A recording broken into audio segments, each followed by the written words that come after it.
Hello students, welcome back.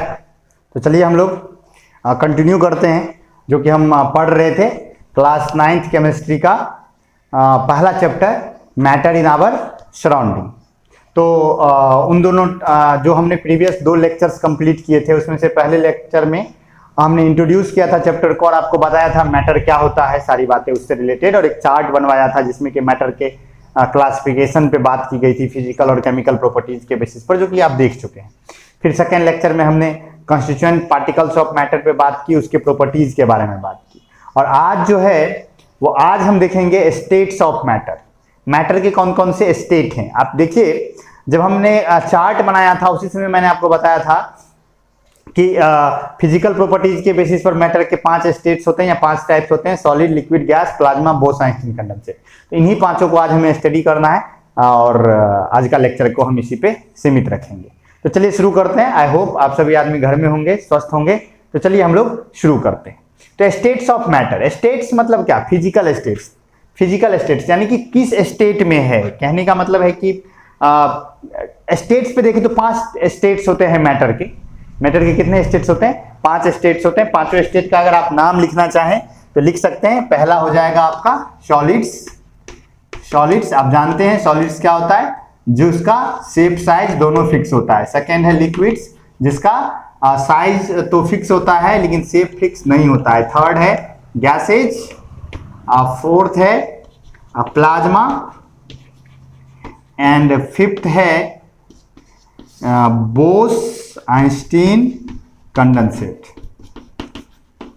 Bose-Einstein condensate, ये 5 हमें पढ़ना है और हम बारी बारी से सबको पढ़ेंगे। तो सबसे पहले हम लोग बात शुरू करेंगे किसकी? सॉलिड्स की।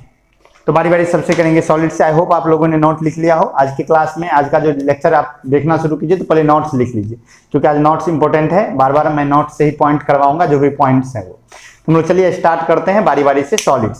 सॉलिड्स के बारे में बेसिक बात आप सभी आदमी जानते हैं। सॉलिड का एग्जांपल बोलने के लिए बोले, आप कितने एग्जांपल बोल दीजिएगा? बुक, कॉपी, कलम, हम, ये मोबाइल, टैबलेट, जो भी चीजें हैं हमारे अगल बगल सब क्या है? सॉलिड है। सॉलिड का सबसे कैसे हम पहचानेंगे कोई चीज सॉलिड है? तो उसके प्रॉपर्टीज के बेसिस पर। तो सवाल उठता है कि सॉलिड की प्रॉपर्टीज क्या क्या होती हैं। तो सबसे पहली बात, सॉलिड का जो शेप और साइज होता है दोनों फिक्स होता है। सॉलिड का शेप भी फिक्स होता है और साइज भी फिक्स होता है। What do you mean by shape and size? देखिए, शेप साइज में बच्चे जनरली कंफ्यूज हो जाते हैं, क्या शेप होता है क्या साइज होता है। शेप मतलब आपका बनावट, बनावट, और साइज मतलब कितना बड़ा या छोटा। जैसे एग्जांपल के लिए आप एक टेनिस बॉल देखिए और आप एक फुटबॉल देखिए, दोनों का शेप सेम है, दोनों स्फेरिकल है। टेनिस बॉल भी स्फेरिकल है और जो फुटबॉल है वो भी स्फेरिकल है ना। लेकिन साइज किसका बड़ा है? फुटबॉल का साइज बड़ा है। मेरे और आपके नाक का शेप लगभग लगभग एक जैसा है, लेकिन क्या है? साइज अलग अलग है। समझ रहे हो ना बात? तो शेप का मतलब होता है बनावट और साइज का मतलब होता है कि कितना बड़ा या छोटा। समझ गए? क्लियर है ना? जैसे आप दुकान में जाते हैं सामान खरीदने, तो कोई आपको जींस पसंद आ जाता है तो आप कहते हैं ना कि हाँ ऐसा ही चाहिए, इसी का सब चीज, लेकिन इसका साइज बड़ा दे दीजिए। साइज बड़ा देने का मतलब क्या है कि थोड़ा, समझ रहे हो ना बात, बड़ा दे देगा। तो सॉलिड जो होता है उसका शेप और साइज दोनों क्या होता है? फिक्स होता है। साइज को आप वॉल्यूम भी कह सकते हैं। तो सॉलिड का जो होता है वो शेप भी फिक्स होता है, यानी उसका बनावट भी फिक्स होता है और उसका साइज भी फिक्स होता है।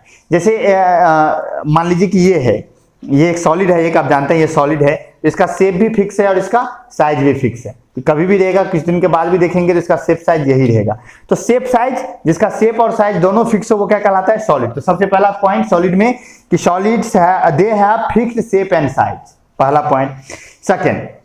सेकेंड पॉइंट पे आते हैं। अब आपको पता है कि जितने भी मैटर हैं वो क्या होते हैं? कॉन्स्टिट्यूएंट पार्टिकल्स से मिलकर बने होते हैं। तो सॉलिड के जो कॉन्स्टिट्यूएंट पार्टिकल्स होते हैं वो क्लोजली पैक्ड होते हैं। क्लोजली पैक्ड होते हैं यानी कि उनमें इंटरमॉलिक्यूलर स्पेस जो होता है वो कम होता है और जो इंटरमॉलिक्यूलर फोर्स होता है वो बहुत ज्यादा होता है। हमने प्रीवियस लेक्चर में हमने इंटरमॉलिक्यूलर फोर्स और इंटरमॉलिक्यूलर स्पेस पे बात की थी। तो जहां पर इंटरमॉलिक्यूलर स्पेस कम होगा वहां पर इंटरमॉलिक्यूलर फोर्स क्या होगा? ऑब्वियस है, ज्यादा होगा। तो सॉलिड्स में इंटरमॉलिक्यूलर स्पेस क्या होता है? एकदम कम होता है और इंटरमॉलिक्यूलर फोर्स क्या होता है? बहुत ज्यादा होता है। तो अगला कैरेक्टरिस्टिक याद रखिएगा सॉलिड का कि they have negligible intermolecular space and have greater intermolecular force. समझ गए? तो सबसे नेक्स्ट पॉइंट है कि their constituent particles are closely packed, एकदम नजदीक नजदीक में पैक्ड है, and have negligible intermolecular space, यानी कि उनमें खाली जगह नहीं के बराबर है। नेक्स्ट है intermolecular force are very strong, intermolecular force जो है यानी कि उनके बीच में जो मॉलिक्यूल्स के बीच में जो फोर्स है वो बहुत ज्यादा है। ऑब्वियस है, ज्यादा होगा ही, स्पेस कम तो फोर्स क्या ज्यादा, हमने बात कर ली पिछले लेक्चर में। ओके, इंटरमॉलिक्यूलर फोर्स बहुत ज्यादा। इंटरमॉलिक्यूलर फोर्स जानते हैं ना आप क्या होता है, कि कांस्टेंट पार्टिकल्स को जो बांध के रखता है जो फोर्स का अट्रैक्शन का फोर्स, उसी को क्या कहते हैं, इंटरमॉलिक्यूलर फोर्स कहते हैं। They can not be compressed, उसे दबाया नहीं जा सकता, सॉलिड्स को जनरली दबाया नहीं जा सकता। क्यों नहीं दबाया जा सकता, एक बात बताओ, इंटरमॉलिक्यूलर स्पेस तो ऑलरेडी बहुत कम है, तो जब इंटरमॉलिक्यूलर स्पेस ऑलरेडी कम है तो दबाओगे क्या। अब मान लो एक रूम में ठूस ठूस के पहले ही एक झोला में तुमने सामान भर दिया, तो अब उसमें और क्या हटाओगे, उसमें तो पहले से ही ठूसा हुआ है ना, स्पेस ऑलरेडी नहीं है, तो इंटरमॉलिक्यूलर स्पेस बहुत कम है। इसका मतलब कि इसे आसानी से इसको दबाया नहीं जा सकता। They are not compressible, they have high density, density उनकी बहुत ज्यादा होती है। डेंसिटी ज्यादा होने का रीजन क्या है, जनरली उनकी डेंसिटी ज्यादा होती है। डेंसिटी मतलब क्या कि यूनिट वॉल्यूम में कितना मास को वॉल्यूम से डिवाइड करते हैं तो उसी से हमें मिलता है डेंसिटी। तो एक बात बताइए, जहां ज्यादा आदमी घना रहेगा वहां कम जगह में बहुत ही चीज रहेगा ना, जब एकदम ठूस ठूस के भरिएगा तो कम ही जगह में बहुत चीज हो जाएगा ना। तो जनरली सॉलिड्स का जो डेंसिटी होता है वो हाई डेंसिटी होता है। अब उसके जो कॉन्स्टिट्यूएंट पार्टिकल होते हैं, सॉलिड के जो कॉन्स्टिट्यूएंट पार्टिकल होते हैं वो मूव नहीं कर सकते। हमने पिछले दिन भी बात की थी इस बात को कि वो मूव नहीं कर सकते, वो बस अपने जगह पे क्या कर सकते हैं, वाइब्रेट कर सकते हैं। तो ये एक भी प्रॉपर्टीज है कि सॉलिड के पार्टिकल्स मूवमेंट नहीं दिखा सकते, पोजीशन चेंज नहीं कर सकते, वो बस अपनी जगह पे क्या कर सकते, वाइब्रेट कर सकते। तो देखिए लिखा हुआ है कि their constant particles cannot move, they can only vibrate on their position and have very less kinetic energy। सिर्फ वाइब्रेट करेगा तो उसकी काइनेटिक एनर्जी क्या होगी, बहुत कम होगी। हमने प्रीवियस क्लास में बात की थी, काइनेटिक एनर्जी क्या होता है, मोशन की वजह से जो एनर्जी होता है उसी को काइनेटिक एनर्जी कहते हैं। तो ऑलरेडी उसका मोशन है ही नहीं, सिर्फ वाइब्रेशन है, तो काइनेटिक एनर्जी क्या होगा, बहुत कम होगा। अब अगर बात करो सॉलिड की, एक खासियत होती है कि वो सिर्फ डाउनवर्ड प्रेशर लगाता है। डाउनवर्ड प्रेशर कहने का मतलब क्या, जैसे एक मान बताइए, मेरी बॉडी सॉलिड है या नहीं, बिल्कुल है, शेप साइज फिक्स है, हम यहाँ खड़े हैं तो हम प्रेशर लगा रहे हैं, हम दबा रहे हैं, हम सिर्फ किधर दबा रहे हैं, नीचे, हम सिर्फ जमीन को दबा रहे हैं। क्या हम बगल के हवा को दबा रहे हैं, नहीं दबा रहे हैं। क्या हम ऊपर के हवा को दबा रहे हैं, नहीं दबा रहे हैं। हम सिर्फ क्या कर रहे हैं, डाउनवर्ड में प्रेशर लगा रहे हैं, सिर्फ मेरे पैरों के नीचे जो जमीन है मैं सिर्फ उसे दबा रहा हूं। तो कहने का मतलब यह है कि सॉलिड सिर्फ डाउनवर्ड प्रेशर लगा सकता है, कभी भी कहीं भी रखिए तो सॉलिड हमेशा क्या करता है, डाउनवर्ड प्रेशर लगाता है। मैं इस दीवार के बगल में ऐसे खड़ा हो जाऊं, या मान लीजिए इस बोर्ड के बगल में मैं ऐसे खड़ा हो जाऊं, तो इस बोर्ड के बगल में ये बोर्ड क्या मुझे दबाने लगेगा, नहीं, जब तक मैं नहीं दबाऊंगा वो नहीं दबाएगा। यानी कि वो साइड में प्रेशर नहीं लगाता है, हमेशा किधर लगाता है, डाउनवर्ड लगाता है। ये दबाव नीचे में अपने जो इसका जो बेस होगा उसको दबा रहा होगा। तो सॉलिड हमेशा डाउनवर्ड प्रेशर लगाता है, लेटरल साइड में या अपवर्ड प्रेशर नहीं लगाता है। समझ गए? तो लिखिए, लिखा हुआ है कि they exert pressure only downward on the lower surface, सिर्फ लोअर सरफेस पे नीचे की ओर प्रेशर लगाता है। दे डू नॉट फ्लो, वो फ्लो नहीं करता है। हमने पिछले क्लास में बात कर ली थी, फ्लो करने की टेंडेंसी किसमें होती है, लिक्विड और गैसेज में होती है, तब उन्हें फ्लूइड्स कहते हैं। तो सॉलिड फ्लो नहीं करते क्योंकि उनमें फ्लूइडिटी नहीं होती, उनमें क्या होती है, रिजिडिटी होती है। रिजिडिटी मतलब वो अपने शेप चेंज का क्या करते हैं, अपोज करते हैं। They diffuse very slowly and very less, यानी उनमें या तो डिफ्यूजन नहीं होता है या होता है तो बहुत कम होता है और अत्यंत धीरे धीरे होता है। डिफ्यूजन समझते हो ना, हायर कंसंट्रेशन से खुद ब खुद लोअर कंसंट्रेशन की ओर जाना, इसे कहते हैं डिफ्यूजन। तो सॉलिड में या तो डिफ्यूजन नहीं होता है या होता भी है तो क्या होता है, बहुत स्लो होता है। रीजन ये है कि इंटरमॉलिक्यूलर फोर्स बहुत ज्यादा है ना, तो कैसे फ्लो करेगा या कैसे डिफ्यूज करेगा, जाने ही नहीं देगा। तो जाएगा भी तो बहुत स्लो जाएगा या तो नहीं जाएगा। अब यहाँ पर एक पॉइंट है, इतनी बातें तो आप पहले भी पढ़ते होंगे या जो भी है, छोटी छोटी बातें हैं जो डिटेल्स में कुछ है नहीं। हाँ, एक चीज यहाँ पर नया है कि सॉलिड दो टाइप के होते हैं। हमने उस दिन चार्ट जब बनवाए थे तो उसमें भी हमने देखा था कि सॉलिड्स होते हैं दो टाइप्स के, एमॉर्फस, पहले क्रिस्टलाइन और सेकेंड क्या है, एमॉर्फस।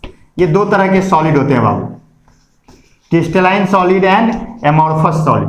क्या होता है क्रिस्टलाइन सॉलिड और क्या होता है एमॉर्फस सॉलिड?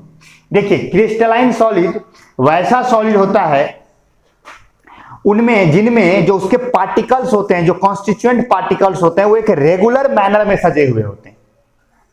क्या बोल रहा हूं मैं, ध्यान सुनिए। क्रिस्टलाइन सॉलिड वैसे सॉलिड को कहा जाता है जिनके कॉन्स्टिट्यूएंट पार्टिकल्स एक रेगुलर पैटर्न में सजे हुए होते हैं, रेगुलर पैटर्न में। जैसे कि एग्जांपल के लिए क्रिस्टलाइन सॉलिड का हमारे एग्जांपल ले तो नमक, NaCl, जानते हो आप NaCl? कॉमन साल्ट या नमक जो होता है उसको अगर आप गौर से देखोगे तो नमक में हर एक सोडियम के चारों तरफ 9 क्लोरीन होता है और हर एक क्लोरीन के चारों तरफ 9 सोडियम होता है। एक फिक्स पैटर्न है कि नमक के चारों तरफ एक सोडियम के चारों तरफ 9 क्लोरीन का मॉलिक्यूल 9 क्लोरीन का आयन होगा और एक क्लोरीन के चारों तरफ 9 सोडियम का आयन होगा। तो इस तरह से सजा होता है, एक रेगुलर पैटर्न है ना। अगर आप डायमंड जैसे कि आप एक क्रिस्टलाइन सॉलिड है, डायमंड में आप देखिएगा कि हर एक डायमंड सिर्फ कार्बन का बना होता है, डायमंड प्योरली कार्बन का बना होता है, समझ गए। तो अगर आप डायमंड को देखोगे तो हर एक डायमंड अपने सराउंडिंग के 4 कार्बन से बंधा हुआ होता है। ग्रेफाइट भी एक क्रिस्टलाइन सॉलिड है, ग्रेफाइट को देखोगे तो हर एक कार्बन सराउंडिंग के 3 कार्बन से जुड़ा हुआ होता है। तो एक फिक्स्ड पैटर्न हो, तो यानी कि वैसे सॉलिड जिनमें कांस्टेंट पार्टिकल्स एक फिक्स्ड पैटर्न में अरेंज्ड हो या फिक्स्ड पैटर्न एक रेगुलर पैटर्न में जुड़े हुए हो, वो कहलाते हैं क्रिस्टलाइन सॉलिड। और जब ऐसा ना हो तो एमॉर्फस सॉलिड। देखिए डिफाइन किया गया है crystalline solid and amorphous solid, those solids whose constituent particles are arranged in a fixed regular pattern are called crystalline solids. यानी वैसे सॉलिड जिनमें फिक्स्ड रेगुलर पैटर्न में हो क्या कहलाता है, crystalline solids. Example salt, diamond, graphite etc. और amorphous solid क्या लिखा है कि those solids whose constituent particles are not arranged in a fixed manner, यानी कि कोई फिक्स्ड रेगुलर पैटर्न में अरेंज नहीं है, are called amorphous solid. Example lead, iron, etc. Lead, iron सब ये सब जो आता है वो क्या हो गया, एमॉर्फस सॉलिड में। देखिए अब पहचानने का तरीका, अब पैटर्न देखने जाएंगे कि आप पहचानेंगे कैसे। सिंपल सी बात, एकदम आसानी से पहचान सकते हैं। क्रिस्टलाइन सॉलिड को जब आप तोड़िएगा, कोई क्रिस्टलाइन सॉलिड आपके पास है उसको आप तोड़ दीजिएगा, तो टूटने के बाद जब वो टूट के अलग होगा तो जो सरफेस, अब कोई भी चीज टूटता है तो नया सरफेस बनता है ना, कोई चीज पटक दोगे टूटेगा तो नया सरफेस बनेगा ना जी। तो जो नया सरफेस बनेगा वो एकदम स्मूथ होगा। क्रिस्टलाइन सॉलिड जब टूटता है तो जो नया सरफेस जैसे मान लो ये सॉलिड था, ये गिरा ऐसे टूट गया, तो ये जो दोनों सरफेस होगा वो क्या हो जाएगा, एकदम स्मूथ होगा। तो देखिए ये पॉइंट लिखा हुआ है कि crystalline solids have sharp edge and on breaking it piece have smooth surfaces. यानी इसका जो एज होता है, क्रिस्टलाइन सॉलिड का एज होता है, किनारा होता है, एकदम वो शार्प होता है, और टूटने के बाद जो सरफेस आता है वो क्या आता है, स्मूथ सरफेस आता है। क्रिस्टलाइन सॉलिड पहचानने का 2 तरीका, शार्प एजेज, एकदम शार्प एजेज समझ रहे हो, किनारा एकदम तीखा, एकदम कट कर सकते हैं किसी को वैसा थे, तो शार्प एजेज होगा, और टूटने के बाद क्या होगा, वो उसके जो नए सरफेसेज मिलेंगे वो क्या होंगे, स्मूथ मिलेंगे। ये है क्रिस्टलाइन सॉलिड का खासियत। एमॉर्फस सॉलिड का ब्लंट एजेज होता है, यानी कि कोई शार्प एज नहीं होता है, और टूटने के बाद जो सरफेसेज आएंगी वो रफ होंगी, वो स्मूथ ही हो, कोई जरूरी नहीं है। तो ये 2 सॉलिड्स के टाइप हो गए, crystalline solid and amorphous solid. I hope आपको समझ में आ गया हो। तो सॉलिड्स आई होप आपको क्लियर हो गया होगा। अब नेक्स्ट है लिक्विड्स। अगर हम लिक्विड्स की बात करें तो लिक्विड्स में अगर आप देखो सेकेंड में, तो लिक्विड्स क्या हुआ, तो लिक्विड्स, सॉलिड समझ में आ गया ना, ओके।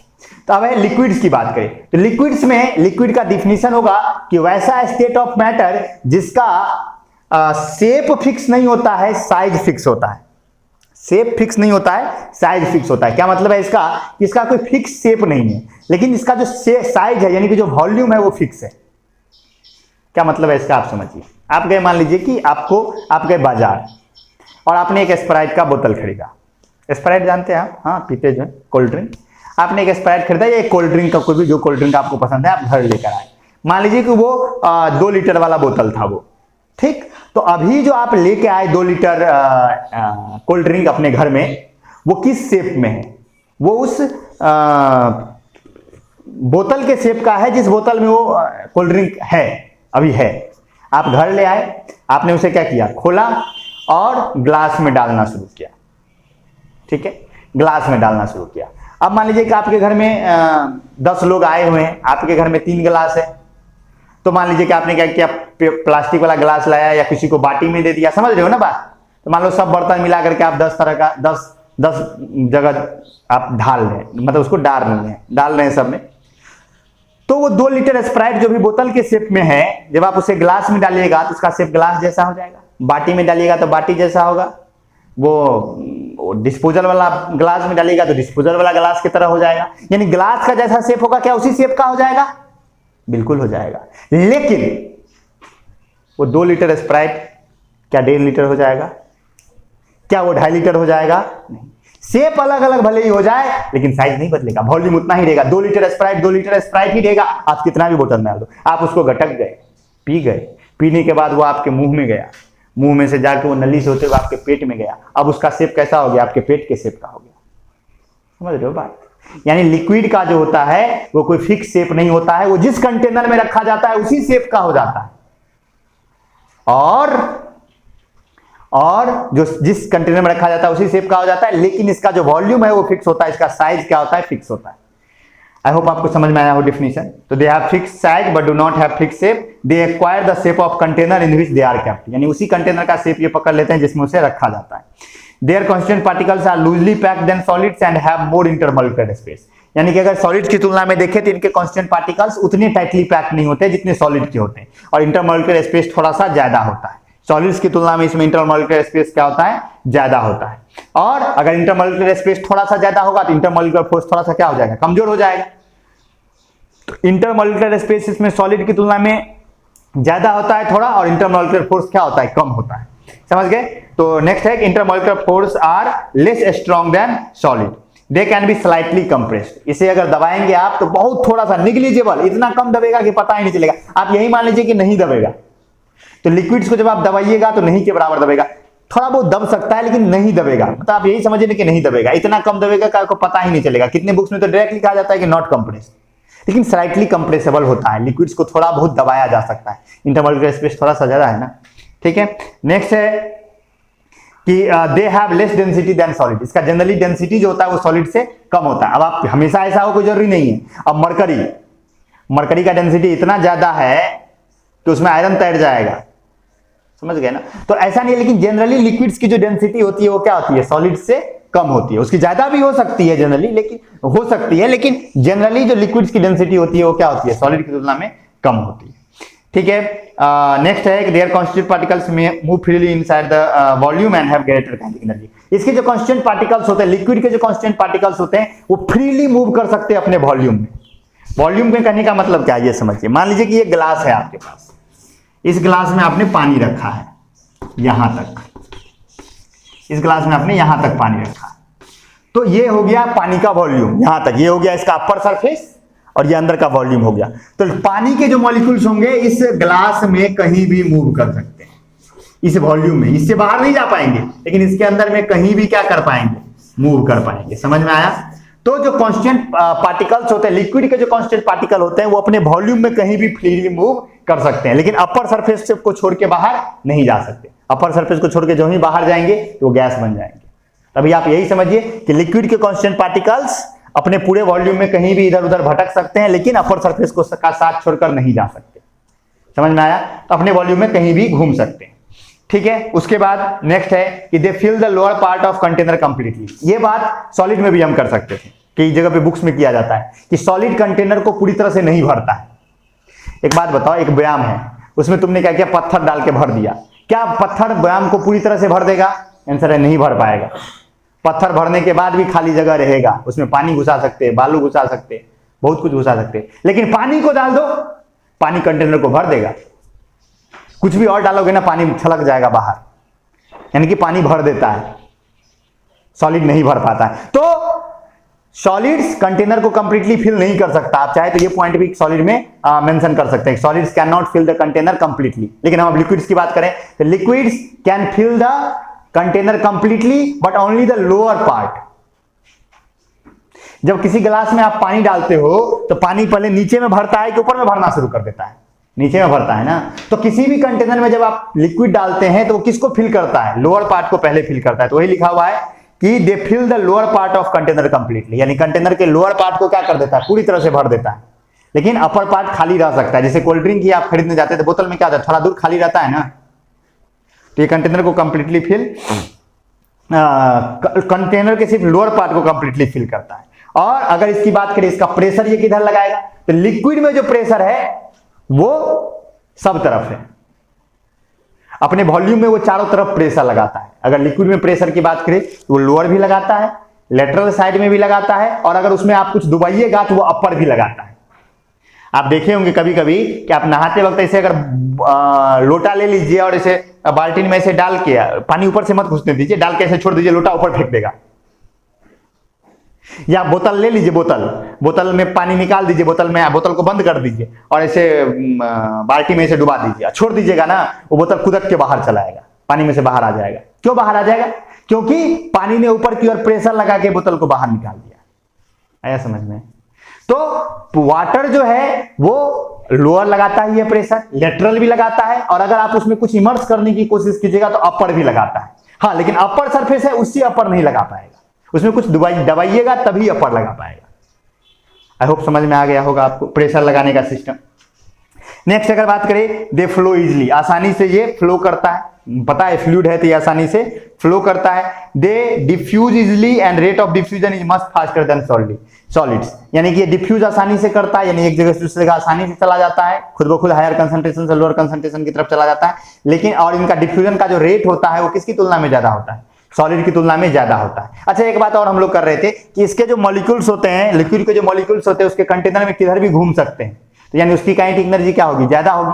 तो सॉलिड्स की तुलना में इसके मॉलिक्यूल्स की काइनेटिक एनर्जी क्या होगी? ज्यादा होगी।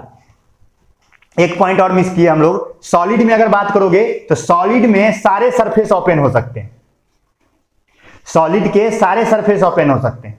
अगर एक सॉलिड है, मान लो कि हम हैं, या मान लीजिए कि ये बॉक्स है, इस बॉक्स का सारा सरफेस क्या है? ओपन है, नीचे ऊपर चारों तरफ ओपन है ना, कोई दिक्कत नहीं है। लेकिन लिक्विड में सिर्फ कौन सा सरफेस ओपन हो सकता है? अपर सरफेस ओपन हो सकता है। लिक्विड में अगर आप देखो यहाँ पानी भरा हुआ है, सिर्फ अपर सरफेस में ओपन हो सकता है, इधर ओपन कर सकते हो, ओपन करोगे बह जाएगा ये। तो लेटरल साइड या लोअर साइड में आप लिक्विड के सरफेस को ओपन नहीं कर सकते, सिर्फ अपर सरफेस ओपन हो सकता है। और सॉलिड में सारा सरफेस ओपन हो सकता है। पत्थर उछाल दीजिए, पत्थर का सारा सरफेस ओपन होता है। ऐसा समझ में? तो ये भी एक पॉइंट है। नेक्स्ट, ये डिफ्यूजन पे बात कर ली कि वो आसानी से डिफ्यूज करता है, और रेट ऑफ डिफ्यूजन जो है वो ज्यादा होता है किसकी तुलना में? सॉलिड की तुलना में। अब यहां पर अगर आप लिक्विड में भी टाइप्स देखने जाएं तो विस्कस लिक्विड होता है। विस्कस लिक्विड उसे कहा जाता है जो चिपचिपा होता है, जिसका फ्लो जो है स्लो होता है। जैसे मोबिल उबिल बहाते हैं तो उतनी तेजी से नहीं बहता है जितना तेजी से पानी बहता है, तो वो विस्कस फ्लूइड कहलाता है, विस्कस लिक्विड कहलाता है। कुछ एक वोलाटाइल लिक्विड होता है, वोलाटाइल लिक्विड उसे कहा जाता है जो खुद ब खुद उड़ता है, जैसे पेट्रोल, अल्कोहल, ये सब खुद ब खुद उड़ते रहता है, जिसे वोलाटाइल लिक्विड कहते हैं। वो सब आगे जब आप पढ़िएगा तो समझिएगा। तो लिक्विड के भी बहुत से टाइप्स हो सकते हैं, आप विस्कस और वोलाटाइल आप चाहे तो याद रख सकते हैं। विस्कस वो जिसका रेट ऑफ फ्लो क्या होता है? स्लो होता है। रेट ऑफ फ्लो अगर स्लो होगा तो क्या कहलाएगा? विस्कस। विस्कस मतलब कि थोड़ा सा गाढ़ा, जैसे मोबिल, ऑयल, ये सब। और वोलाटाइल मतलब उड़नशील, जो खुद ब खुद उड़ जाए। समझ गए? तो लिक्विड, आई होप आपको लिक्विड समझ में आया होगा। अब इसके बाद है नेक्स्ट है गैसेज। तो अगर गैसेज की बात करें तो गैसेज तो कमाल करते हैं, ना इनका कोई फिक्स शेप होता है ना फिक्स साइज होता है। गैसेज का ना तो कोई फिक्स शेप और ना ही कोई फिक्स साइज, कुछ नहीं। गैसेज को जिस कंटेनर में डालिएगा उसी शेप का उसी साइज का, याद कीजिए। देखिए लिक्विड में भी मैं ये लाइन बोला था कि जिस कंटेनर में डालिएगा उसी कंटेनर के शेप का हो जाएगा, लेकिन साइज की बात नहीं किए थे। गैस में मैं कह रहा हूं कि इनका ना कोई फिक्स शेप होता है ना साइज होता है, और उसको जिस कंटेनर में डालिएगा उसी शेप और उसी साइज का हो जाएगा। आया समझ में? देखिए पहला पॉइंट लिखा है कि they do not have fixed shape and size, they acquire the shape and size of container in which they are kept. जिस कंटेनर में रखिएगा उसी के शेप और साइज का ये हो जाएगा। अब बात करें इसके पार्टिकल्स की। इसके जो कॉन्स्टिट्यूएंट पार्टिकल्स होते हैं, गैसेज के जो कॉन्स्टिट्यूएंट पार्टिकल्स होते हैं वो बहुत ज्यादा लूजली पैक्ड होते हैं, उनके बीच में इंटरमॉलिक्यूलर स्पेस बहुत ज्यादा होता है। तो मतलब टू लूजली पैक्ड, यानी उनके बीच में खाली जगह मतलब बहुत ज्यादा होता है। और अगर खाली जगह बहुत ज्यादा होगा तो इंटरमॉलिक्यूलर फोर्स क्या होगा? बहुत कम होगा। तो गैसेज का इंटरमॉलिक्यूलर स्पेस बहुत ज्यादा होता है, इंटरमॉलिक्यूलर फोर्स अच्छा खासा मात्रा में कम होता है। इंटरमॉलिक्यूलर फोर्स क्या होता है? कम होता है। तो इंटरमॉलिक्यूलर फोर्स कम होने की वजह से जो है कम क्या, आप नेग्लिजिबल मान लीजिए, इस तरह से होता है, मतलब नहीं के बराबर इंटरमॉलिक्यूलर फोर्स होता है। सारे मॉलिक्यूल्स एक दूसरे से फ्री होते हैं। समझ गए? तो लिखा हुआ है कि their constant particles are much loosely packed than liquid and have much higher intermolecular space. Intermolecular space क्या होगा? बहुत ज्यादा होगा। नेक्स्ट है इंटरमॉलिक्यूलर फोर्स आर नेग्लिजिबल, यानी कि उनके बीच में जो इंटरमॉलिक्यूलर फोर्स होता है, उनके पार्टिकल के बीच में जो इंटरमॉलिक्यूलर फोर्स होता है वो नेग्लिजिबल होता है। दे कैन बी कंप्रेस्ड इजिली, अगर खाली जगह बहुत ज्यादा है तो आसानी से दबा सकते हैं, बिल्कुल सिंपल बात। तो ये आसानी से कंप्रेस हो सकता है। They have much less density than liquids, liquids की तुलना में इसकी डेंसिटी क्या होती है? बहुत कम होती है। तो सबसे ज्यादा डेंसिटी जनरली सॉलिड्स की थी, फिर लिक्विड्स की, और सबसे कम किसकी? गैसेज की। अब अगर बात करें कि their constant particles move freely inside the volume of container and have much greater kinetic energy, यानी उसके जो कांस्टेंट पार्टिकल्स होते हैं, गैसेज के जो कांस्टेंट पार्टिकल्स होते हैं वो पूरे कंटेनर में कहीं भी घूमते हैं, पूरे कंटेनर में। लिक्विड के साथ सॉलिड क्या था? घूम सकता ही नहीं था, बस वाइब्रेट कर सकता था। लिक्विड में क्या हुआ? अपने वॉल्यूम में घूम सकता है। और गैस में क्या हुआ, पूरे कंटेनर में जहां मन वहां घूमेगा, तो कंटेनर में कहीं भी घूम सकता है, फ्रीली घूम सकता है, ठीक है। हम और अगर फ्रीली घूमेगा तो काइनेटिक एनर्जी क्या होगा, बहुत ज्यादा होगा। और अगर इसके प्रेशर की बात करें, अच्छा हाँ, ये कंटेनर की बात करें तो ये कंटेनर को पूरी तरह से भर देता है। जिस कंटेनर में आप डालिएगा गैस को, वो पूरे कंटेनर को भर देगा, इन्हीं के लोअर को भरेगा, अपर को भरेगा, वो डायरेक्ट पूरे कंटेनर को भर देगा। तो गैसेज अपने कंटेनर को कंप्लीटली फिल कर देता है, हर जगह भर जाएगा। रूम में गैस छोड़िए, देखिए ना पूरा रूम को में फैल जाएगा वो। तो गैस अपने कंटेनर को कंप्लीटली फिल कर देता है, क्योंकि डिफ्यूजन का रेट बहुत ज्यादा है। सिंपल सी बात है, डिफ्यूजन का रेट बहुत ज्यादा है। अच्छा, इनके प्रेशर की बात करें तो ये सभी डायरेक्शंस में प्रेशर लगा सकता है, क्या नीचे, क्या ऊपर, दाएं बाएं, सब। गैसेज जो होती हैं अगर किसी सिलेंडर में बंद है तो ऊपर भी प्रेशर लगाती है ना, ऊपर नीचे दाएं बाएं, मतलब ऑल पॉसिबल डायरेक्शंस में प्रेशर एग्जर्ट कर सकता है। कौन कौन? गैसेज। और गैसेज में कोई फ्री सरफेस नहीं होता है। सॉलिड में सारे फ्री सरफेस हो सकते थे, इसमें क्या कहते हैं, लिक्विड में एक फ्री सरफेस हो सकता था, अपर सरफेस, और गैसेज में कोई फ्री सरफेस नहीं हो सकता, पूरी तरह से बंद करना पड़ेगा, जो ही फ्री कीजिएगा उड़ जाएगा ये। तो गैसेज में कोई फ्री सरफेस नहीं होता है। और फ्लो इजिली, ये भी आसानी से फ्लो करता है। और डिफ्यूजन जो होता है इनमें बहुत ज्यादा तेज होता है। किनमें? गैसेज में। तो गैसेज में जो डिफ्यूजन होता है वो बहुत ज्यादा तेज होता है। तो अगर आप एक डायग्राम देखें सॉलिड लिक्विड गैस की, तो आपके नोट में भी ये डायग्राम होगा। सॉलिड का डायग्राम आप देखिएगा तो कुछ ऐसा बनाया जाता है। सॉलिड का डायग्राम में कुछ ऐसा बनाया जाएगा, एकदम क्लोज क्लोज क्लोज क्लोज, ये सारे पार्टिकल्स दिखाए जा रहे हैं। तो पार्टिकल्स एक दूसरे के क्या होंगे? क्लोज क्लोज क्लोज क्लोज होंगे। पार्टिकल्स एक दूसरे के क्या होंगे? बहुत ज्यादा क्लोज होंगे। और अगर आप देखो इसके बाद, ये कंटेनर नहीं भी होगा तो चलेगा। लिक्विड में कंटेनर चाहिए। लिक्विड में आप देखोगे इनमें क्या होगा, देखिए स्पेस क्या है, ज्यादा है, और एक सरफेस ओपन है। और गैस को तो बंद करना पड़ेगा। और ये हो गया आपका सॉलिड, ये हो गया लिक्विड, और ये हो गया गैस। तो गैस के जो मॉलिक्यूल्स होते हैं वो बहुत ज्यादा लूजली पैक्ड होते हैं, और उनके बीच में इंटरमॉलिक्यूलर स्पेस अच्छा खासा होता है, इंटरमॉलिक्यूलर फोर्स नहीं के बराबर होता है। डिफ्यूजन का रेट इसमें बहुत ज्यादा है। आई होप आप प्रॉपर्टीज पूरा समझ गए होंगे, पढ़ लीजिए, आपको आसानी से समझ में आ जाएगा। कुछ ज्यादा आज के लेक्चर में है नहीं, बचपन से सॉलिड लिक्विड गैस आप पढ़ते चले आ रहे हैं, समझ गए ना, तो कुछ इसमें ज्यादा है नहीं। स्टेट्स ऑफ मैटर को पूरा बढ़िया से नोट पढ़िएगा, आपको पूरा इजी वे में समझ में आ जाएगा। अच्छा, इसके अलावा अब दो ऐसे स्टेट हैं जो हमें बात करना है थोड़ा, जो बेटर होगा। दो स्टेट, प्लाज्मा और बोस-आइंस्टीन कंडेंसेट। आई होप आपको सॉलिड लिक्विड गैस में कुछ नहीं छूटा होगा, सारा कुछ आपने पढ़ लिया। एक बार बुक में रीडिंग दे दीजिएगा आपके पास, अगर बुक अवेलेबल हो तो, कि बुक से कुछ छूटा तो नहीं है, तो आप वो देख लीजिएगा। अब अगर आप देखो तो हमें देखना है प्लाज्मा और बोस-आइंस्टीन कंडेंसेट। चलते हैं हम उस पर। सॉलिड लिक्विड गैस का कंपैरिजन देख लीजिएगा, आप बुक में दिया रहता है, वो देख लीजिएगा। अब हम लोग चलते हैं प्लाज्मा और बोस-आइंस्टीन कंडेंसेट पर। ओके, ठीक है। अब देखते हैं प्लाज्मा। ये थोड़ा समझने की चीज है, थोड़ा ध्यान दीजिएगा, क्योंकि ये आपको बुक्स में नहीं मिलेगा जनरली, तो ये थोड़ा ध्यान दीजिएगा। और ये आप नहीं पहली बार सुन रहे होंगे। प्लाज्मा क्या होता है? देखिए, प्लाज्मा मैटर का चौथा स्टेट है। और जब मैंने बताना शुरू किया था तो मैंने बताया था कि प्लाज्मा और बोस-आइंस्टीन कंडेंसेट, पीईसी, ये दोनों गैसेज से ही बनता है। अगर किसी गैस को आपने आयोनाइज कर दिया तो वो प्लाज्मा बन जाता है। क्या बोला मैंने बोला कि अगर आप किसी गैस को आयोनाइज कर देंगे तो वो बन जाएगा प्लाज्मा। अब आप कहेंगे सर ये आयोनाइज क्या होता है? देखिए, आपको ये पता है कि सारे मैटर एटम के बनते हैं, तो चूंकि गैसेज भी तो मैटर है, तो गैसेज भी एटम का बनेगा। और मैंने कहा था कि एटम जो है वो इलेक्ट्रॉन, प्रोटॉन और न्यूट्रॉन का बनता है, समझ गए। और जिसमें से इलेक्ट्रॉन निगेटिवली चार्ज होता है, प्रोटॉन पॉजिटिवली चार्ज होता है, और न्यूट्रॉन पे कोई चार्ज नहीं होता है।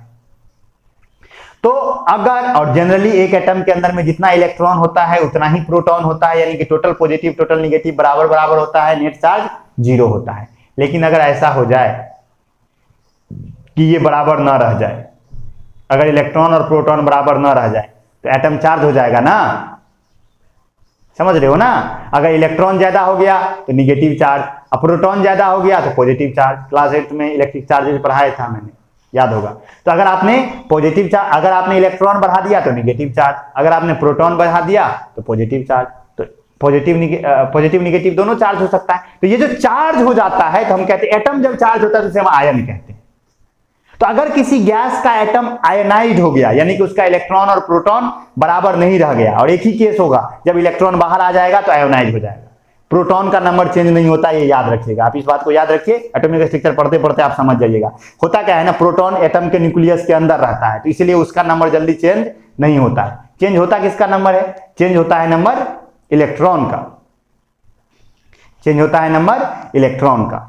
तो समझ गए। तो अगर किसी गैस के एटम से इलेक्ट्रॉन बाहर आ गया तो वो आयोनाइज हो जाएगा, और आयोनाइज हो जाएगा तो वो क्या बन जाएगा? प्लाज्मा बन जाएगा। देखिए प्लाज्मा डिफाइन किया गया है, it is the state of matter which consist of super energetic and super excited constant particles.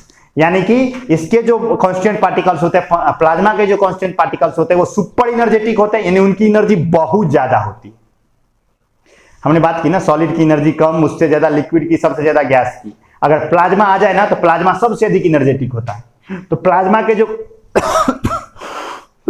Sorry, plasma के जो पार्टिकल्स होते हैं वो सुपर एनर्जेटिक होते हैं और सुपर एक्साइटेड होते हैं, बहुत ज्यादा तेजी से दौड़ते रहते हैं, अंधाधुंध।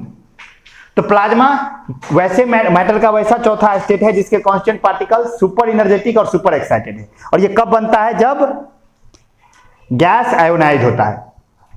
प्लाज्मा, अगर आपको किसी गैस को प्लाज्मा बनाना है तो आपके पास दो उपाय है, या तो आप उस गैस को अंधाधुंध गर्म कीजिए, हीटेड स्ट्रॉन्ग, खूब ज्यादा गर्म करो, या नहीं तो उससे इलेक्ट्रिक करंट पास करवा दो। ये दो मेथड है। अगर आपको प्लाज्मा बनाना है किसी गैस को तो आपके पास दो मेथड है। पहला, हीटिंग स्ट्रांगली, गैस को खूब गर्म करो, और दूसरा क्या है कि उससे होके इलेक्ट्रिक करंट पास करवा दो। तो देखिए लिखा है कि when a gas is heated strongly और electric current is passed through it then it becomes ionized and form plasma. यानी कि जब किसी गैस को या तो आप स्ट्रांगली हीट कीजिएगा या इलेक्ट्रिक करंट पास करवाइएगा तो वो आयोनाइज हो जाएगा, यानी कि उसका इलेक्ट्रॉन बाहर आ जाएगा और वो क्या बन जाएगा? प्लाज्मा बन जाएगा। और प्लाज्मा का जो पार्टिकल होता है वो सुपर एनर्जेटिक होता है, अभी मैंने तुरंत बात की। तो वो जो सुपर एनर्जेटिक पार्टिकल होता है प्लाज्मा का, उसमें से एनर्जी रेडिएट होता है, इतना ज्यादा एनर्जी होता है उसके पास कि उसमें से एनर्जी रेडिएट होता है, और एनर्जी रेडिएट होने की वजह से वो ग्लो करने लगता है, चमकने लगता है। समझ गए? स्टार्स में, सन में, ये सब में प्लाज्मा है। जो आपका CFL वाला बल्ब था उसमें भी प्लाज्मा बनता था। तो जब प्लाज्मा का जो पार्टिकल्स होता है वो इतना एनर्जेटिक होता है कि उसमें से रेडिएशन निकलता है, लाइट निकलता है, वो ग्लो करता है, चमकता है। समझ गए? देखिए लिखा हुआ है आपके बुक में, कॉपी नोट में, कि the super energetic particles of plasma radiates energy in the form of light energy, hence plasma has a glow. उसमें सुपर एनर्जेटिक में से क्या होता है? एनर्जी रेडिएट करता है, एनर्जी रेडिएट करता है, जिसकी वजह से उसमें क्या होता है? एक ग्लो होता है। अब जो हमारा CFL है उसमें भी प्लाज्मा बनता है। कैसे बनता है प्लाज्मा? तो अगर आप CFL कभी देखे हो जीवन में, CFL अब तो LED चलता है, लेकिन CFL आप देखे होंगे। तो CFL बल्ब जब जलाते हैं ना तो शुरू में उतना रोशनी नहीं देता है, धीरे धीरे उसकी रोशनी बढ़ती है। जनरली आप देखिएगा CFL की खासियत क्या होती है? उसमें गैस भरा रहता है, या तो हीलियम या नियॉन, या नहीं तो argon, helium neon, generally helium या तो नियॉन भरा रहता है CFL में। और जब आप करंट पास करवाते हैं तो वो गैस क्या होता है? उस गैस के जो एटम होते हैं वो टूटते हैं, उसमें से इलेक्ट्रॉन बाहर आता है और क्या बनता है? प्लाज्मा फॉर्म होता है। अब एटम है, एटम को एनर्जी मिला, इलेक्ट्रिक एनर्जी मिला, इलेक्ट्रिक करंट से एनर्जी मिला, तो उसको उसमें से इलेक्ट्रॉन कूद के बाहर आ गया, और इलेक्ट्रॉन जब कूद के बाहर आया तो एटम आयन बन गया और फ्री इलेक्ट्रॉन। अब फ्री इलेक्ट्रॉन और एटम बहुत ज्यादा एनर्जेटिक होता है, खूब दौड़ धूप रहा है, सुपर एनर्जेटिक है, और क्या फॉर्म हो गया? प्लाज्मा। और प्लाज्मा जो ही फॉर्म हुआ तो CFL क्या होगा? ग्लो करने लगेगा और रोशनी क्या होगा? बाहर निकलने लगेगा। तो अब अलग अलग गैस, अब देखते होंगे आप CFL का रंग अलग अलग होता है, अलग अलग रंग का CFL, वो डिपेंड करता है कि कौन सा गैस भरे हैं। गैस के आधार पर कलर आता है, जैसा गैस भरोगे ना उस हिसाब से कलर आएगा। चलो छोड़ो उसको, हटाओ। अब सन और स्टार्स में भी ग्लो होता है, किसकी वजह से? प्लाज्मा की वजह से। ठीक है, तो पांचवें स्टेट में सबसे ज्यादा एनर्जी किसकी? प्लाज्मा की, ये याद रखिएगा। अगर हाँ प्लाज्मा और बोथ स्टेट कंडेंसेट को कंसीडर ना करे तब सबसे ज्यादा एनर्जेटिक गैस और सबसे कम एनर्जेटिक सॉलिड। तो प्लाज्मा, आई होप आपको समझ में आया। प्लाज्मा क्या होता है समझ में आ गया? Super energetic super excited particle से मिलकर बना हुआ मैटर का चौथा स्टेट प्लाज्मा है। कैसे बनता है? आयोनाइज्ड गैस से बनता है। कैसे क्या होता है? सारी बातें आपने देखी। ओके ठीक है, अब पांचवें स्टेट की बात करते हैं जो है बीईसी, बोस-आइंस्टीन कंडेंसेट। अगर बोस-आइंस्टीन कंडेंसेट की बात करें, ध्यान से सुनिएगा, नोट में लिखा हुआ है सारी बातें। बोस-आइंस्टीन कंडेंसेट की बात करें तो ये स्टेट मैटर का पांचवा स्टेट है जिसको डिस्कवर करने में इंडिया के एक बहुत बड़े फिजिसिस्ट सत्येंद्र नाथ बोस, ये जो बोस-आइंस्टीन नाम आप देख रहे हैं, ये जो बोस है, ये बोस नाम है सत्येंद्र नाथ बोस पे, और ये आइंस्टीन तो आप जानते हैं, Albert Einstein, sir Albert Einstein. तो सत्येंद्र नाथ बोस और अल्बर्ट आइंस्टीन ने मिलकर मैटर के पांचवें स्टेट की कल्पना की थी, जिसे कहा जाता है बोस-आइंस्टीन कंडेंसेट। कल्पना की थी, रियल में उन्होंने ऑब्जर्व नहीं किया था, कल्पना की थी। बोस-आइंस्टीन कंडेंसेट तो हाल में ऑब्जर्व हुआ है। तो मैटर के पांचवें स्टेट की कल्पना की थी किसने? भारतीय scientist, Indian physicist Satyendra Nath Bose and great physicist sir Albert Einstein ने मिलकर मैटर के पांचवें स्टेट की कल्पना की थी। तो देखिए लिखा है कि the fifth state of matter was named after brilliant Indian scientist Satyendra Nath Bose and great physicist sir Albert Einstein who predicted the Bose-Einstein condensate. जिन्होंने प्रिडिक्ट किया, अनुमान लगाया, उन्होंने खोजा नहीं, उन्होंने बस अनुमान लगाया। कैसे बनता है बोस-आइंस्टीन कंडेंसेट? क्या होता है बोस-आइंस्टीन कंडेंसेट? तो जब किसी गैस को सुपर कूल टेम्परेचर पे ले जाइएगा, super cool temperature, super cool temperature मतलब जानते हो, बहुत कम टेम्परेचर, बहुत कम में कितना कम सर?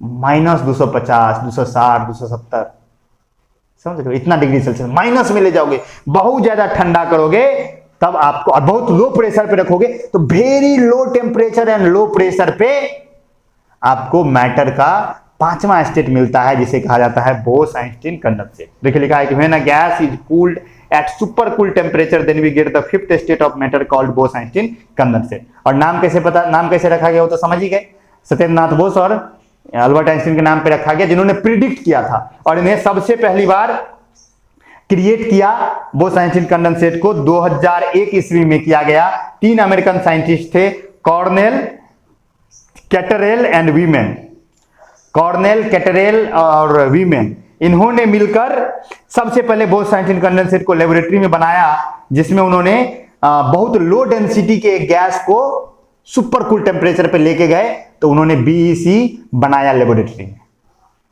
तो लेबोरेटरी में बनाया जा चुका है कितने ईस्वी में? 2001 में। किन्होंने किया? 3 अमेरिकन साइंटिस्ट थे, नाम था जिनका कॉर्नेल, कैटरेल और वीमेन। हिग्स बोसॉन नाम सुने होंगे शायद आप, हिग्स बोसॉन, हिग्स बोसॉन का बड़ा नाम सुने, गॉड पार्टिकल। गॉड पार्टिकल लोग कहता है कि इसी से पूरा यूनिवर्स बना, गॉड पार्टिकल, जिसे हिग्स बोसॉन कहा जाता है। वो भी एक बोस-आइंस्टीन कंडेंसेट ही है, वो भी एक बोस-आइंस्टीन कंडेंसेट ही है, ऐसा माना जाता है। गॉड पार्टिकल जानते हो ना, जिससे पूरा यूनिवर्स बना, एक है, तभी क्लास में हम लोग इस पे बात करेंगे जब इंस्टीट्यूट खुलेगी। तो हिग्स बोसॉन, बोस-आइंस्टीन, वो भी माना जाता है कि एक बोस-आइंस्टीन कंडेंसेट ही है। तो आई होप आपको मैटर के पांचों स्टेट समझ में आया हो, सॉलिड, लिक्विड, गैस, प्लाज्मा और बोस-आइंस्टीन कंडेंसेट। कुछ ज्यादा बात नहीं था, सिंपल बातें थी, नोट में देख लीजिए। आज की क्लास में कोई ज्यादा उतना रॉकेट साइंस था नहीं। हाँ, लास्ट में थोड़ा प्लाज्मा और बोस-आइंस्टीन कंडेंसेट पे हमने बात की, थोड़ा क्रिस्टलाइन और एमोर्फस सॉलिड, बाकी चीज आप लगभग जानते ही होंगे। कोई भी डाउट हो आप निसंकोच पूछ सकते हैं, जो आपका व्हाट्सएप ग्रुप है उस पे, या कमेंट सेक्शन में, जहां भी आपको पूछना हो सॉल्व कर लीजिए। और नेक्स्ट डे हम लोग अब इसमें change in states of matter पे हमें बात करना है कि मैटर स्टेट्स को हम कैसे चेंज करेंगे। लेकिन उस पे जाने से पहले हम एक कनेक्टिंग टॉपिक पढ़ेंगे, नाम है टेम्परेचर।